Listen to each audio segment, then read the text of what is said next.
El retorno a la circulación espontánea después de un paro cardíaco es un estado fisiopatológico no natural que se encuentra en el paciente después que reasume la circulación, y este se puede ver en diferentes escenarios, tanto en el escenario intra como extra institucional. En el año de 1972, a principios de la década de los 70, el doctor Vladimir Negovsky describió por primera vez este estado fisiopatológico en el que el paciente se le identificaba unos procesos fisiopatológicos que tenían un curso de tiempo, que tenían una connotación específica y que de su manejo dependía la morbilidad o la mortalidad en el paciente. El doctor inicialmente lo llamó, lo denominó una enfermedad post-resucitación. Actualmente ese término no es muy adecuado, debido a que el término resucitación lo usamos para describir el tratamiento que le damos a diferentes estados de shock, sin que necesariamente el paciente haya detenido su circulación. Y el que sea por resucitación implica que el proceso ya ha concluido. Debido a esto, en el año 2008, el doctor Newmark y colaboradores acuñaron el término de síndrome post-paro cardíaco para describir este estado fisiopatológico. El síndrome post-paro cardíaco incluye diferentes afecciones, como son la injuria cerebral post-paro cardíaco, la disfunción miocárdica post-paro cardíaco, la respuesta sistémica, isquemia, reperfusión, y algo que puede influir en el desenlace, como es el proceso patológico no resuelto que llevó al paciente a la situación de paro. La lesión cerebral post-paro cardíaco es una causa importante de morbilidad y mortalidad. En este estudio se pudo determinar que en pacientes tanto en el ámbito que presentaron el paro extra o intrahospitalariamente, en un 68% de los pacientes que tuvieron el paro extrahospitalariamente, la causa de muerte, que posteriormente fallecieron, la causa de muerte en un 68% fue debida a lesión cerebral. Aproximadamente un 26% de los pacientes que sufren el paro intrahospitalariamente, su causa de muerte es la lesión cerebral. Los mecanismos de lesión cerebral son múltiples. Entre ellos están la excitotoxicidad, la alteración de la homeostasis del calcio, la formación de radicales libres, cascadas patológicas de proteasas y la activación de vías de señalización de muerte cerebral. La injuria cerebral, el paciente presenta una isquemia, se presenta la anerobiosis con una depresión del ATP. Esto lleva a una disfunción de la sodio-potasio ATPasa, que lleva a una hiperpolarización de la célula, con la apertura de los canales del calcio dependientes de voltaje. Se aumenta el calcio intracelular. Además, se presenta el vertimiento de glutamato postsinápticamente, lo que va a abrir los canales, a activar los receptores de NMDA con mayor entrada de calcio intracelularmente. Esto activa proteasas, endonucleasas, óxido nítrico sintasa, que van a aumentar la entrada de calcio y a precipitar lo que es vías de señalización de necrosis y de apoptosis celular. Recientemente fueron actualizadas las guías de reanimación cardiopulmonar, después de la última en el año 2010, ahora en el año 2015, en octubre de 2015, fueron liberadas las guías y tuvieron en cuenta en su parte 8 el cuidado de paro cardíaco, el cuidado posparo cardíaco. Y hace énfasis en varios aspectos. Lo primero es que se debe tener un electrocardiograma de 12 derivaciones para el diagnóstico temprano de un infarto con elevación del ST para su tratamiento. El paciente resume la circulación espontánea, debemos obtener un electrocardiograma de 12 derivadas para el diagnóstico de un infarto con elevación del ST. Es una recomendación de clase 1. Se debe realizar una angiografía temprana. En la mayoría de los estudios coincide que una angiografía temprana es la que se realiza en las primeras 24 horas en que el paciente presenta el paro cardíaco, independientemente de que este haya sucedido intra o extrahospitalario, independientemente del primer ritmo detectado de paro, tanto si es fibrilación ventricular, taquicardia ventricular sin pulso, si es una actividad eléctrica sin pulso o asistolia. El todo es que sea un caso de un paciente en el que podamos descartar una etiología no cardíaca que lo haya llevado al paro. La angiografía coronaria de emergencia también es razonable en pacientes adultos seleccionados que estén eléctricos o hemodinámicamente inestables, que se encuentren comatosos después de un paro extracardíaco de sospechado origen cardíaco pero sin elevación del ST. La base de esto son múltiples estudios. Traigo acá a colación el estudio PROCAT, un estudio realizado en París, en donde se llevaron angiografía, pacientes que presentaron paro cardíaco extrahospitalariamente, tanto pacientes con elevación del ST como pacientes sin elevación del ST. De los pacientes con elevación del ST, aproximadamente un 98% se encontró una arteria responsable del infarto, una o más arterias responsables de infarto, y que fue susceptible de angioplastia. En los pacientes sin elevación del ST fue de un 58%, un número no despreciable. O sea que tanto los pacientes con o sin elevación del ST se debe practicar una angiografía temprana, a menos que se sospeche que la causa del paro sea no cardíaca. Los resultados en cuanto a supervivencia fueron mejores en los pacientes en los que se le practicó angiografía con PCI exitosa que en los pacientes en los que no se practicó angiografía o la PCI no fue exitosa. La angiografía coronaria también es razonable en pacientes posparo cardíaco para quien está indicada independientemente si el paciente está comatoso o despierto. O sea, el paciente en el periodo posparo cardíaco que esté comatoso también se le debe realizar tempranamente la angiografía. En este estudio, publicado en el año 2015 en la revista Junior American College of Cardiology, hablan de los resultados de paro cardíaco en sobrevivientes comatosos con o sin elevación del ST. Se encontró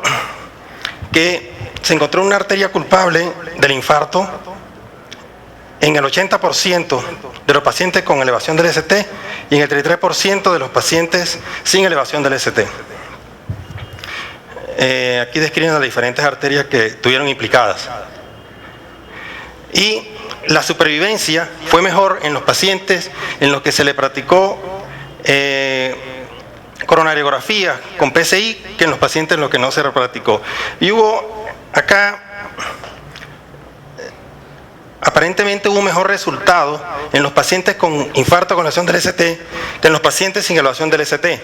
No es que los pacientes con elevación del ST tengan un mejor pronóstico que los pacientes sin elevación del ST en cuanto a supervivencia. Lo que ocurre es que los pacientes con elevación del ST se les practicó la angiografía más tempranamente y se hizo un mejor tratamiento que en los pacientes sin elevación del ST. Pero cuando se compara el grupo de los pacientes con elevación del ST y sin elevación del ST a los que se les realizó tempranamente a ambos grupos la angiografía, el resultado fue similar y no hubo una diferencia estadística.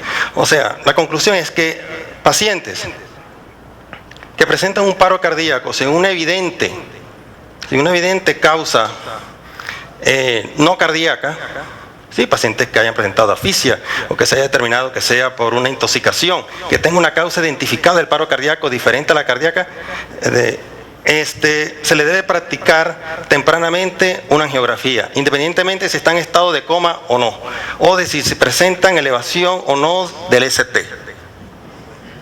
Se obtienen mejores resultados en cuanto a supervivencia y también en cuanto a los resultados neurológicos.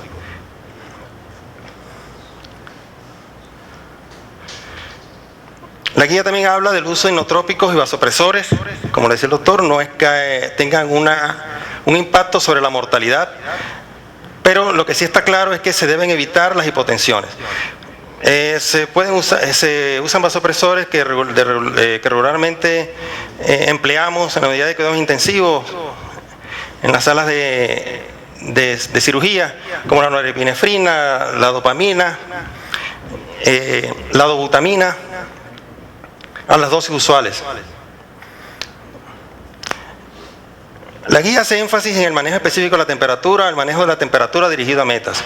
Se recomienda que en paciente en estado de coma, una definición sencilla que da la guía del estado de coma es el paciente que no responde a órdenes verbales.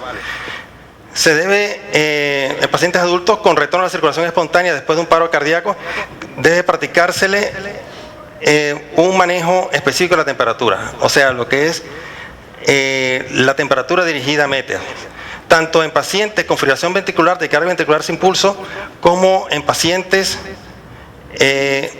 con otros ritmos, ya sea intra o extrahospitalario. Se debe seleccionar y mantener una temperatura constante en 32 y 36 grados centígrados, y es razonable que el manejo específico de la temperatura sea mantenido por lo menos durante 24 horas. Algunos estudios han hecho de 12 horas y se han obtenido buenos resultados. Hay varios estudios que avalan esta conducta. Este estudio publicado en el England Journal of Medicine se encontró resultados favorables neurológicos y en cuanto a mortalidad cuando se compara el grupo sometido a hipotermia en comparación con el grupo con normotermia, con una P significativa. Más recientemente fue publicado en el año 2013 este estudio en el New England Journal of Medicine, donde se comparó a todos los pacientes fueron sometidos a hipotermia, pero a un grupo se sometió a una temperatura de 33 grados centígrados versus otro grupo al que se sometió a una temperatura de 36 grados centígrados. Aquí está la curva de las temperaturas y acá en la curva de Kaplan-Meier no se encontró diferencia. O sea, el rango se amplió. Anteriormente en la guía 2010 recomendaba un rango de temperatura entre 32 y 34 grados centígrados. Actualmente el rango se amplió a entre 32 y 36 grados centígrados. Para el manejo de la temperatura en paro cardíaco se emplean diferentes protocolos ya estandarizados, evidentemente manteniendo estas temperaturas tempranamente en el paciente que retorna a la circulación espontánea, se disminuye mortalidad y morbilidad. Inicialmente se instilan alrededor de 30 dC por kilo de solución cristaloides a 4 grados centígrados. En la guía anterior hablaba de que esto se debía hacer inclusive en el ámbito prehospitalario. Yo actualmente no se recomienda porque se dan muchos casos de edema pulmonar. Posteriormente, la temperatura puede ser mantenida en un estudio australiano grande donde simplemente se usaron bolsas de hielo, región inguinal, región axilar. Ya ahora existen equipos más sofisticados, externos, e inclusive catéteres que se colocan por venas centrales, femoral, conectados a una consola que monitoriza constantemente la temperatura y la mantiene en la meta que nos hayamos trazado. El usar metas de temperatura más cercana al límite inferior o más cercana al límite superior puede ser de acuerdo a la situación del paciente. De pronto temperaturas de hasta 36 grados centígrados podemos mantenerlo en pacientes que tengan alguna coagulopatía, en donde las temperaturas más bajas pueden empeorar la coagulopatía. Pacientes con daño neurológico, probablemente es preferible usar los límites inferiores de 32-33 grados centígrados. La temperatura se debe monitorear. La recomendación es que se haga mediante sondas, ya sea colocada una Foley con traductor para temperatura o sondas esofágicas. El paciente que retorna a la circulación espontánea tiene, en este tipo de pacientes hay una prevalencia de convulsiones de aproximadamente del 12 al 22%. Es importante que el paciente en estado de coma se detecte tempranamente el estatus epiléptico no convulsivo. Paciente que tiene actividad convulsiva eléctrica, pero que no presenta convulsiones evidentes. Probablemente el paciente lo tenemos paralizado, lo tenemos sedado y no es evidente las convulsiones. Esta es una causa importante de que el paciente no presente mejoría del coma. Por lo tanto, la guía es muy enfática en recomendar que se debe realizar un electroencefalograma. y continuar con un monitoreo electroencefalográfico en el paciente que continúe en coma después del retorno a la circulación espontánea. No están indicadas las profilaxis anticonvulsivantes, se han realizado varios estudios usando tiopental y azepam y no se ha visto mejoría. El electroencefalograma para diagnóstico de convulsión debe ser prontamente practicado e interpretado y luego debe ser monitoreado frecuentemente o continuamente en pacientes comatosos después del retorno a la circulación espontánea. Y los mismos regímenes anticonvulsivantes que se usan para el tratamiento del estatus epiléptico se deben usar en el paciente que convulsiona después del retorno a la circulación espontánea. En cuanto al cuidado respiratorio, el mantenimiento de una presión de CO2 fisiológica cercana a los límites normales, en el rango fisiológico normal, tomando en cuenta alguna corrección en la temperatura. Los pacientes que están sometidos a hipotermia tienen una falsa elevación de la PCO2, puede ser razonable.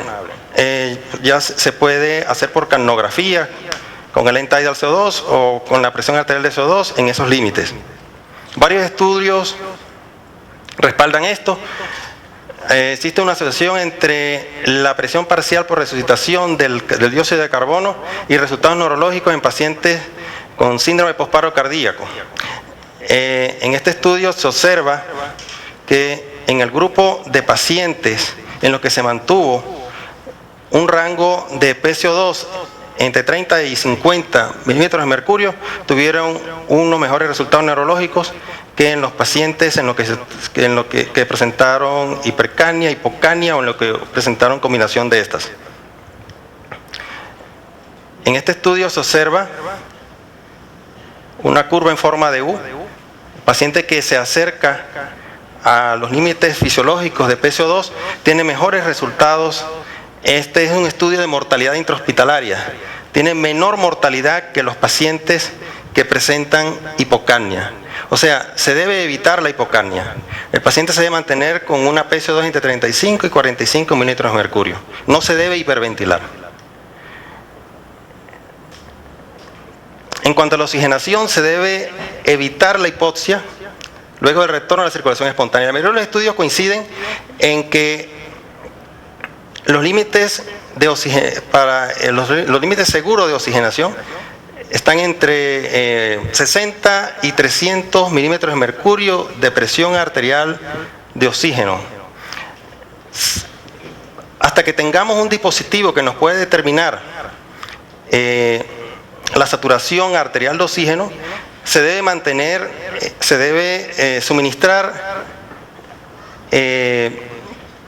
la mayor cantidad de oxígeno posible, ¿sí?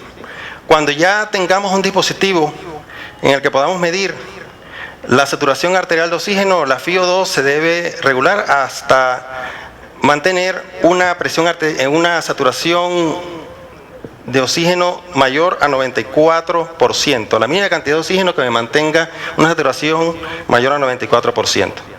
Entonces, en resumen, en el algoritmo de postparo cardíaco, se da el retorno a la circulación espontánea, se debe optimizar la ventilación y la oxigenación, manteniendo una saturación de oxígeno mayor o igual a 94%, se debe considerar una vía aérea avanzada y capnografía, no se debe hiperventilar al paciente, se debe tratar la hipotensión, evitar la hipotensión con bolos endovenosos de cristaloides, infusión de vasopresores, y siempre tener en cuenta buscar y tratar la causa. Se debe practicar un electrocardiograma de 12 derivadas. Si el paciente presenta un infarto con lesión del ST o una sospecha de infarto con lesión del ST con alteración hemodinámica o eléctrica, se debe pasar el paciente al laboratorio de hemodinamia para realizar prontamente una reperfusión coronaria. Esto mejora pronóstico.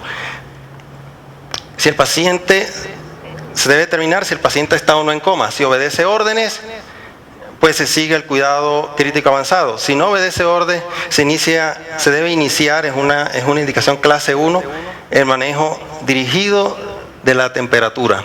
Mantener una temperatura entre 32 y 36 grados centígrados. Y siempre, todo el tiempo, buscar una causa reversible del paro cardíaco. Muchas gracias.